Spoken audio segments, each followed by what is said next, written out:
بسم اللہ الرحمن الرحیم۔ اللہ تعالیٰ نے بنی نوع انسان کی ہدایت اور رہنمائی کے لیے آدم علیہ السلام کے زمانے سے انبیاء اور پیغمبروں کو اور رسولوں کو ایک تسلسل قائم کر دیا۔ جب بھی کسی قوم نے اللہ کی بندگی کو چھوڑ کر شیطان اور بتوں کی پرستش شروع کر دی اور اللہ کے سوا غیروں کے نظام کو دنیا میں جاری کرنا چاہا تو اللہ تعالیٰ نے ان کے حال پر رحم کرتے ہوئے ان کے درمیان انہی میں سے کسی ایک پیغمبر کو بنا کر بھیجا تاکہ وہ انہیں راہ ہدایت پر لانے کی سعی بلیغ کریں، اور اللہ تعالیٰ نے ان انبیاء کرام کو تنہا اور بے یار و مددگار نہیں چھوڑا، بلکہ ہر گام پر ان کی مدد فرمائی اور فرشتے اور معجزات کے ذریعے ان کی تائید فرمائی۔ یہ معجزات کیا تھے؟ ایسی ما فوق البشر قدرت کا دیا جانا جس نوع کی عام قدرت کے ساتھ اس زمانے کی قوم مشہور ہوتی تھی۔ ہر زمانے کا نبی جب اپنی قوم کے سامنے اعلان نبوت کرتے تو ان کے سامنے اپنے معجزے کا بھی اظہار کرتے اور کہتے کہ یہ میرے نبی ہونے کی نشانی اور دلیل ہے، اور یہ کہ تم میں سے کوئی ایسا معجزہ پیش نہیں کر سکتا۔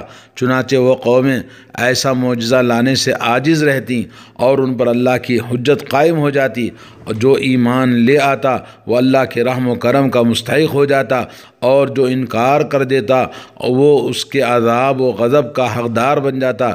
جیسا کہ قرآن مجید میں اللہ تعالیٰ نے بے شمار انبیاء علیہم السلام اور ان کی قوموں کو بیان فرمایا، جب انہوں نے اپنی قوم کی اطاعت و فرمانبرداری کی تو اللہ کے عذاب سے ان کو نجات ملی، اور جنہوں نے ان کی نافرمانی کی تو اللہ رب العالمین کا عذاب راتوں رات اور ان کو نیست و نابود اور ہلاک و برباد کر دیا، جیسا کہ بہت سارے انبیاء کے قوموں کا واقعہ اللہ نے بیان فرمایا ہے۔ اولو العزم انبیاء کرام میں ابراہیم، موسیٰ، عیسیٰ اور نبی کریم علیہم السلام کے معجزے مشہور ہیں، اور تورات و انجیل اور قرآن میں ان کا بیان موجود ہے۔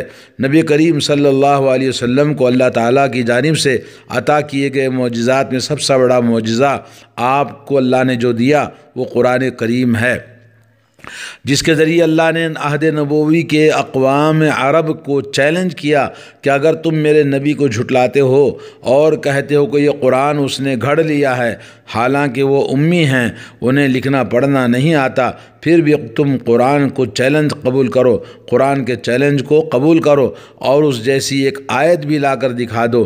فصاحت و بلاغت کے بام عروج پر پہنچنے کے باوجود اہل عرب نے اس چیلنج کو قبول نہیں کیا۔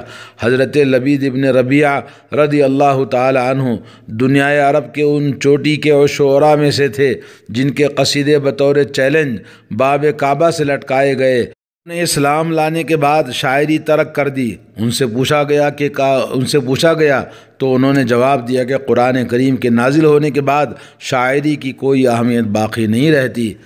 نبی کریم صلی اللہ علیہ وسلم کو قرآن کریم کے علاوہ بہت سارے معجزات اللہ عز و جل نے عطا فرمائے، جن کا ظہور آپ کی 23 سالہ زندگی میں وقتاً فوقتاً ہوتا رہا۔ اہل ایمان کے ایمان میں اضافہ ہوتا رہا اور ثبات قدمی اور ایمان کے تقویت کے لیے یہ معجزات اللہ تعالیٰ نے آپ کو نازل فرمائے، اور اہل کفر اور اہل شرک پر حجت قائم ہوتی رہی۔ بڑے بڑے معجزات کے علاوہ مختلف زبان و مکان میں چھوٹے چھوٹے معجزات کا بھی ظہور ہوتا رہا، اور صحابہ کرام ان کا مشاہدہ کرتے رہے اور ان کے نتائج و برکات سے مستفید ہوتے رہے۔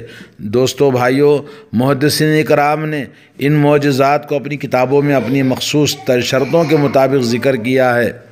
بے شک ان کی صحت کا مقام بڑا اونچا ہے۔ ان کے بعد ان معجزات کا درجہ ہے جنہیں اصحاب سنن، اصحاب امام مالک اور امام احمد بن حنبل وغیرہ ہم نے امام بخاری اور امام مسلم کے علاوہ اپنی کتابوں میں جگہ دی ہے۔ ان کے علاوہ بھی معجزات ہیں جن کا ذکر دیگر مورخین اسلام نے اپنی کتابوں میں ذکر کیا ہے۔ کو یہ معلوم ہوا کہ نبوت رسول صلی اللہ علیہ وسلم کے حسی اور معنوی دلائل میں سب سے پہلے قرآن مجید ہے جو معنوی دلائل میں تا قیامت تک سب سے بڑا معجزہ، کیونکہ دنیا میں اللہ رب العالمین نے جو پہلے نازل کر کتابیں تھیں وہ کتابیں لوگوں نے اس کو بدل ڈالا۔ اللہ عز و جل نے فرمایا کہ یہ قرآن مجید تا قیامت کوئی اس کو بدل نہیں سکتا۔ اللہ تعالیٰ کے ارشاد ہے لا یاتیہ الباطل من بین یدیہ ولا من خلفہ تنزیل من حکیم حمید، اس کے اندر باطل داخل نہیں ہو سکتا، نہ دائیں سے نہ بائیں سے نہ آگے سے نہ پیچھے سے، اور یہ قیامت تک اللہ رب العالمین نے اس کی حفاظت کی ذمہ داری لے لی ہے۔ انا نحن نزلنا الذکر وانا لہ لحافظون، اور ہم نے قرآن مجید کو نازل کیا اور اس کی حفاظت کے ذمہ دار بھی ہم ہیں۔ تو یہ تمام معجزات میں سب سے عظیم الشان معنوی معجزہ ہے۔ اور دوسرا نبوت کے حسی دلائل یعنی معجزات میں جیسا کہ امام حافظ ابن کثیر رحمہ اللہ نے حسیہ کے 2 حصوں میں تقسیم کیا ہے، یعنی محسوس کی جانے والی دلائل میں سے ایک آسمانی معجزات اور دوسرا کرۂ ارضی پر رونما ہونے والے معجزات۔ ان معجزات میں سے آسمانی معجزات میں سب سے بڑا جو معجزہ ہے وہ چاند کا 2 ٹکڑے ہو جانا ہے۔ حافظ ابن کثیر رحمۃ اللہ علیہ فرماتے ہیں کہ آسمانی معجزات میں عظیم ترین معجزہ روشن چاند کا 2 ٹکڑے میں بٹ جانا۔ اللہ تعالیٰ کے ارشاد ہے اقتربت الساعۃ وانشق القمر وان یروا آیۃ یعرضوا ویقولوا سحر مستمر، قیامت قریب آ گئی ہے اور چاند پھٹ گیا۔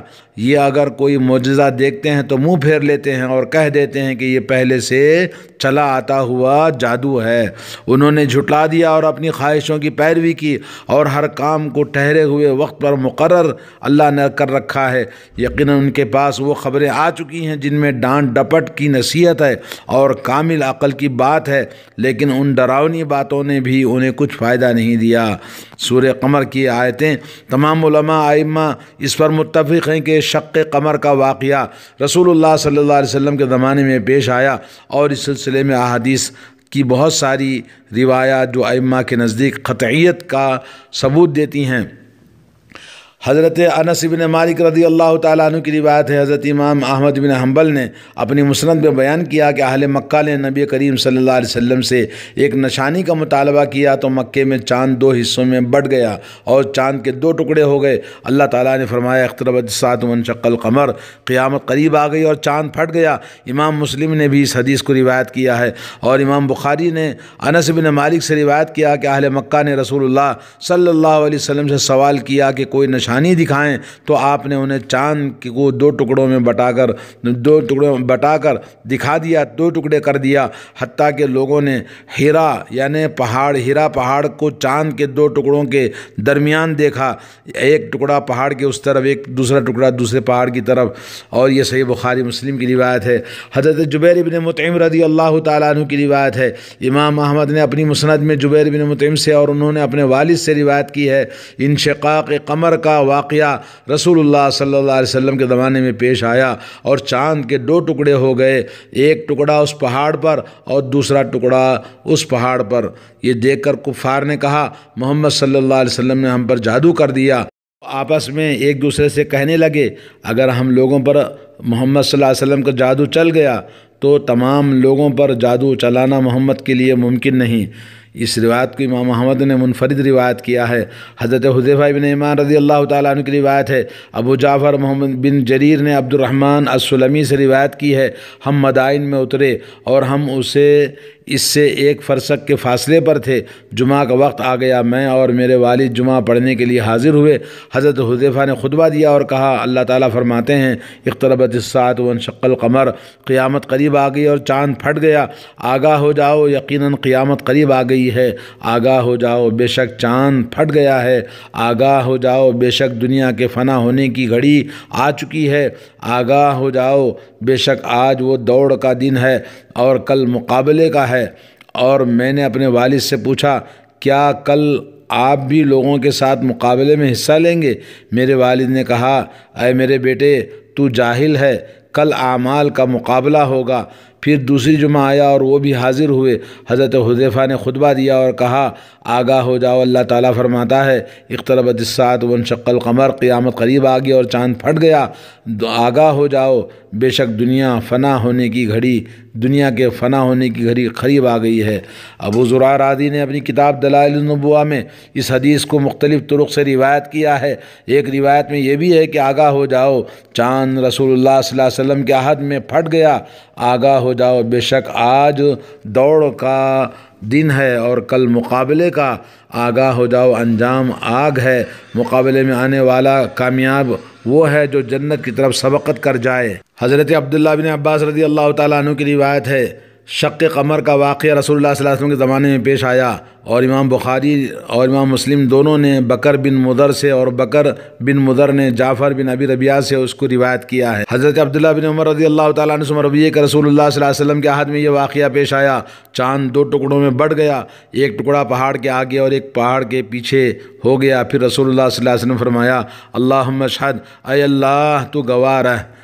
بخاری میں حضرت عبداللہ بن مسعود کی روایت بھی موجود ہے، امام بیہقی نے بھی حضرت عبداللہ بن مسعود سے روایت کی ہے اسی طرح سے۔ بخاری میں حضرت عبداللہ بن مسعود رضی اللہ تعالیٰ عنہ سے مروی ہے، وہ کہتے تھے کہ قیامت کی 5 نشانیاں گزر گئیں۔ نمبر 1، روم کا غلبت الروم، روم کا مغلوب ہو گیا، یعنی جیسا کہ سورہ روم اللہ نے قرآن میں بیان فرمایا۔ اور دوسری نشانی ہے لزام، یعنی موت و ہلاکت کی کثرت۔ اور نمبر 3 ہے ان بطش ربک لشدید، یعنی جنگ بدر کا جو واقعہ پیش آیا تھا، یہ بھی قیامت کی نشانیاں ہیں۔ اور نمبر 4 دخان، یعنی دھواں کا نکلنا۔ اور نمبر 5 ہے انشقاق قمر، یعنی چاند کا پھٹ جانا اور 2 ٹکڑے ہو جانا۔ یہ بخاری کی روایت ہے۔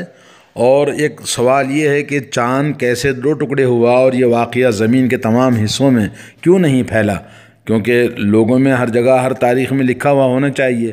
تو اس سلسلے میں بعض قصہ کو حضرات ذکر کرتے ہیں کہ چاند نبی کریم صلی اللہ علیہ وسلم کے جیب میں داخل ہوا اور آپ کے آستین سے نکل گیا، جبکہ ایسا کلام کی کوئی حقیقت نہیں ہے جس پر اعتماد کیا جائے۔ چاند پھٹنے کے بعد آسمان سے غائب نہیں ہوا تھا، بلکہ 2 حصوں میں تقسیم ہو گیا تھا۔ پھر چاند کا ایک ٹکڑا غار ہرا پہاڑ کے ایک طرف اور دوسرا ٹکڑا دوسری طرف دیکھا گیا، اور پہاڑ دونوں ٹکڑوں کے درمیان نظر آیا۔ دونوں ٹکڑے آسمان ہی میں رہے اور اہل مکہ اس منظر کو دیکھتے رہے۔ مکہ کے اکثر جاہلوں نے گمان کیا کہ ایسی چیز ہے جس کے ذریعے ان کی آنکھوں پر جادو کر دیا گیا ہے، چنانچہ انہوں نے آنے والے مسافروں سے اس سلسلے میں دریافت کیا، تو مسافروں نے ان کے دیکھے ہوئے چاند کے 2 ٹکڑے ہونے کی تصدیق کر دی، تو انہوں نے انشقاق قمر کی صحت جان لی اور یقین کر لیا۔ اگر کہا جائے کہ انشقاق قمر کا یہ واقعہ زمین کے تمام حصوں میں کیوں نہیں دیکھا گیا، تو اس کا جواب یہ ہے کہ اس کی نفی ہی کون کرتا ہے؟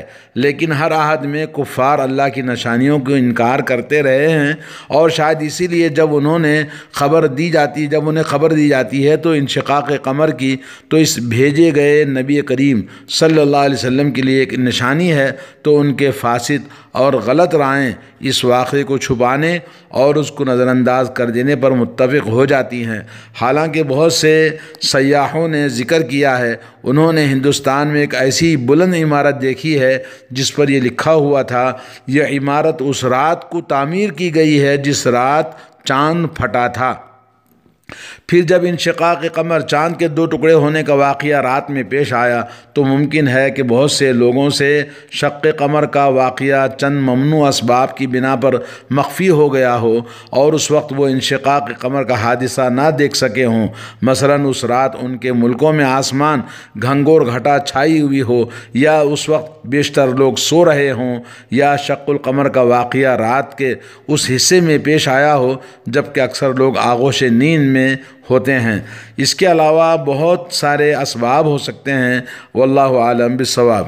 آسمانی معجزات سے تعلق رکھنے والا ایک اور معجزہ بارش میں تاخیر ہونے کی صورت میں رسول اللہ صلی اللہ علیہ وسلم کا اپنی امت کے لیے پانی طلب کرنا بھی ہے۔